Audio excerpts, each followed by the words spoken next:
Hello, Devin's back here for another reading of Wanderling's Choice. Sorry to leave you on a cliffhanger last time. Well, no, not. I'm really not sorry. But I'm sure you're itching to find out what happens next after that great big fight scene. So let's get on with it. We're going to read chapter 3 of Wanderling's Choice. Shane. When she awoke, she was propped up in a sitting position against a rock, and Shane was stitching her scalp closed. "You had to wake up now. I'm almost done," he muttered. Ree whimpered and tried to lie very still. It was a very strange feeling as the needle went through her skin and the jagged edges were pulled closed. Her scalp was pouring blood as he finished. Luckily, he only had 2 more stitches to do. This done, he produced a bowl of warm water and some clean rags, and began to carefully wash the blood from her face. His touch was very gentle. In spite of this, she still gasped in pain. "I'm sorry," he consoled. "I'm doing my best not to hurt you. You've lost a lot of blood. It's the nature of head wounds." "How did they find me?" she finally managed to ask. "They had help. Magical help," he told her. Their horses had enchanted horseshoes that allowed them to travel faster than any normal horse. They also had a gem which allowed them to track anybody they wanted to. "They were bound to find you. If I had known this at the horse fair, I would have never left your side." He finished cleaning her face and turned his inspection to her swollen eye. "Did they hurt you in any other way? I mean, like..." She didn't want to hear him say the word rape to her. "No," she answered quickly. "But they were about to." She dropped the gaze of her one good eye to the ground. "I feel stupid that you had to come and save me. I should have never gotten into this situation in the first place." Shane had rescued her. That meant Ree had been put into a predicament that made her helpless. And she hated being helpless. "Hush. The important thing is that I got here before anything really horrible happened to you. You were very lucky, my dear." He began to clean up the medical supplies. Ree's face was beginning to throb, and talking hurt because it pulled on her swollen mouth. "There's one thing I don't understand, though," Shane said thoughtfully. What?" Ree hoped it wouldn't be a long answer. Shane went to the edge of the campsite and dumped out the bloody water. "You called for a hero to come and rescue you. You could have called for anyone, a knight in armor, a constable, your true love. Instead, you called for me. Why me?" Ree sighed. All right, that was the way he wanted it, a long answer. "I have no true love," she insisted. He looked her straight in the face. "I guess I figured that if I ever needed rescuing, I'd want you to do it. Just you. No one else." She gave a big sigh. Shane nodded. "Okay," he said slowly. "But why me?" "Because you're the only one on this crazy world I trust." He looked at her for a long moment. "You trust a horse trader?" he said quietly. She sniffed and winced in the pain at the motion. "You're not a trader," she insisted with some heat. "You're not like any trader I've ever met before. There's a touch of magic about you, that much is obvious. Who or what you are, I don't know, but not a horse trader." Shane was very quiet. He went to his bags and produced what looked like a wineskin. He returned to her side and handed it to her.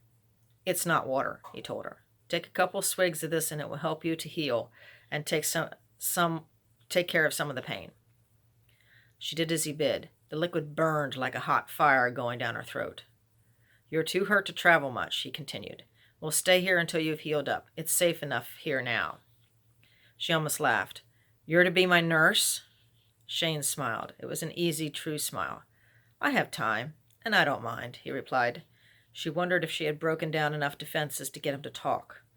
"Shane, will you ever tell me your story, your real story?" He had stood up and gone to replace the wineskin. "Maybe someday." Ree shrugged. "We have plenty of time now." He kept his back turned to her, hiding his face. She felt that he had left her somehow. His mind was someplace far, far away. "It is not a pleasant tale," he said quietly. For a moment she thought he would tell her. "And it pains me to relive it, so no, not now. But someday, maybe." He replaced his gear and returned to sit beside her. His expression was lighter and more carefree than a moment ago. Ree considered him for a long moment. The firelight flashed off the setting on the feather he wore about his neck. "The feather I gave you, why did you keep it?" she asked. He struggled as if the answer should be obvious to her. "Because you gave it to me." She shook her head as much as she was able to. "No, that's not it. It's just a feather. It's not a ring or a jewel or a magic charm. Just a feather. What's so important about it? He gave a small smile. My dear, do you realize how many pretty young women give me nice things? Again she shook her head. No one, just you. Therefore, it is important to me. And yes, it is magic. To me, no one else. There is a lot of magic in little things. This only served to confuse her more. He gave her an even wider, more maddening smile. Oh, by the way, the potion I made you drink, it also makes you sleep. As he said this, her eyelids drooped, her head nodded and rolled to the side, and she fell into a deep slumber. Shane gently eased off the rock and laid her down flat on the ground. He arranged the goat skin and saddle pad for a pillow underneath her head and tucked in the blankets. Then he just sat there on the grass next to her and looked at her for a long while. Shane picked up her hand and stroked it affectionately.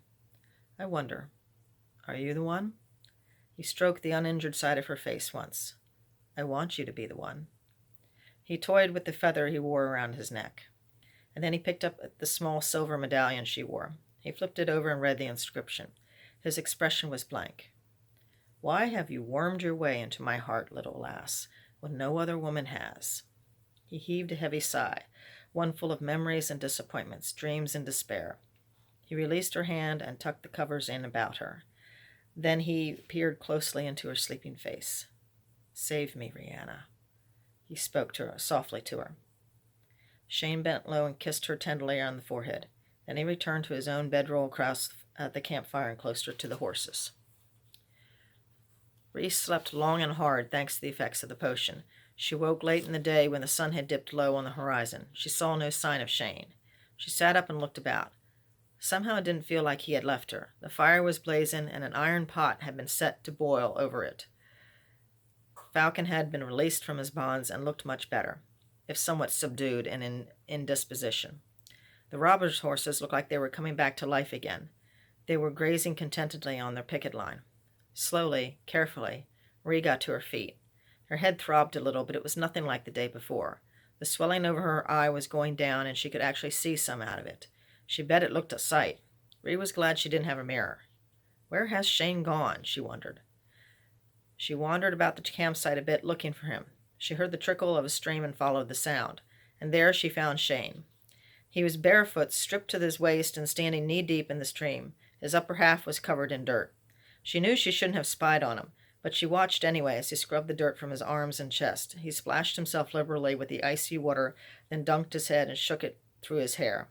He flung back his hair and straightened up. She watched the water run off of him and the sun glisten on his wet skin. He turned around and saw her. How long have you been standing there?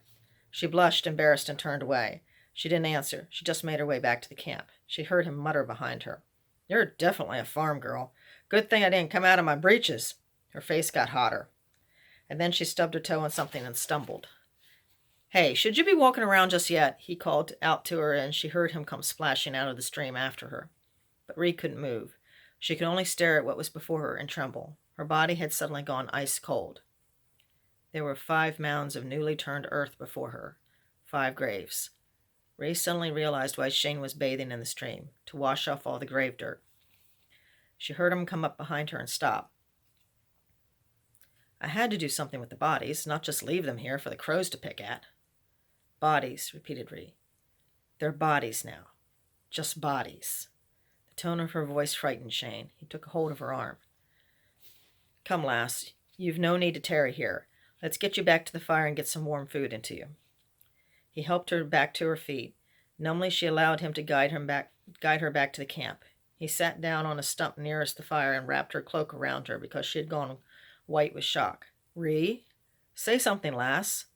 She finally spoke through trembling lips. I've never killed anyone before, she said in a whisper. Chickens, ducks, rabbits to eat when we were hungry, but never another person. Shane busied himself spooning thick stew into a bowl for her. You had to, lass. He was going to rape and kill you. You had to do it, he reasoned. And you. You killed 4 men in the blink of an eye, ended 4 lives as if it was nothing. It wasn't nothing, Shane almost snapped at her. I was defending you. They would have killed you.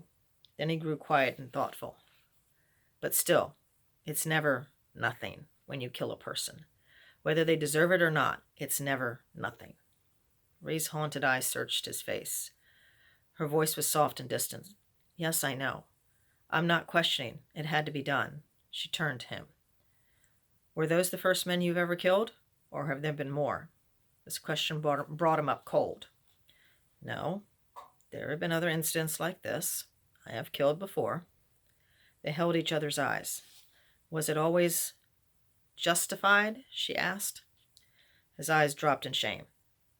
So I have told myself. He gave her a grim look. She was treading into areas of his life he did not want to talk about. He was still not sure he wanted to open the gates and let her in. Reeves stared back into the flames of the fire. How do you get used to it? Deal with it? The fact that you robbed another human being of its life force. How do you make peace with that? Shane waited until her eyes met his. You don't. Not ever. You just try not to think about it. He stirred his bowl of stew as if he had suddenly lost his appetite. Ree looked in the direction of the graves. Will they be angry ghosts because of how they died? She asked. No, he replied with a firm voice. She looked back at him confused. The expression on his face was one of grim confidence. I will do a ritual tonight. My people have this thing we do for spirits of the dead adversaries.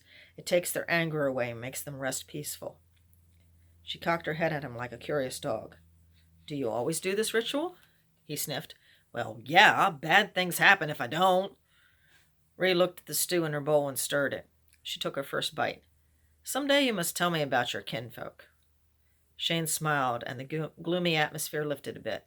Oh, I plan on it, he replied. She did not look at him again. You will disappear again soon, she said. What? You can disappear. I've seen it. You will do it again soon. When will you disappear this time? He was silent for a long time. Not until you're healed enough to travel, I promise, he assured. She sniffed. It is dangerous to make promises. They get you into trouble, she said in a voice devoid of all emotion. I'm well aware of the trouble promises can cause. I will not leave you unless you are safe. Then I'll open the cage door and set you free. She nodded and said nothing.